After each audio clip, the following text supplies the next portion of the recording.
Good morning বন্ধুরা, welcome to new blog video. আজকের শুভ নববর্ষ, সকলকে জানাই শুভ নববর্ষের প্রীতি, শুভেচ্ছা ও অভিনন্দন। চলো বন্ধুরা, আজকের আমি সকালবেলা বাধা থেকে ব্লগটা শুরু করলাম। কেন বলো তো, আমাদের যেহেতু বাধা থেকে কাজ, তো সকালে এসেছে জমির বুকে নুড়ো দিতে। তো সেই ভিডিও থাকছে তোমাদের সঙ্গে, তোমরা দেখতে থাকো। ব্লগ ভিডিওটা কেমন হচ্ছে না হচ্ছে সেইভাবে তোমরা শেয়ার করতে থাকো।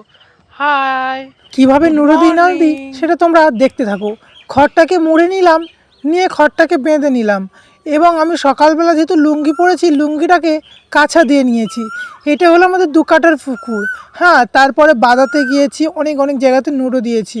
এটা দেশলাই নিয়ে, দেশলাইতে কত সকাল বন্ধুরা বলো, কুয়াশা চারিদিকে, আর প্রত্যেকটা বাদাতে ধোঁয়া উঠছে, মানে প্রত্যেকে নুড়ো দিচ্ছে। এরকম কাদের কাদের থাকে পয়লা বৈশাখের দিনকে নুড়ো দাও, অবশ্যই কমেন্ট বক্সে বলো তো প্লিজ।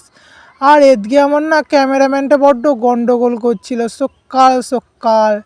তারপর আমি নুড়োটা দিয়ে এদিকে সূর্যদেবের দিকে ঘুরে গেলাম, গিয়ে নুড়োটা 3 পাক না ঘোরাতে ঘোরাতে হাতে আগুন লাগছিল বারে।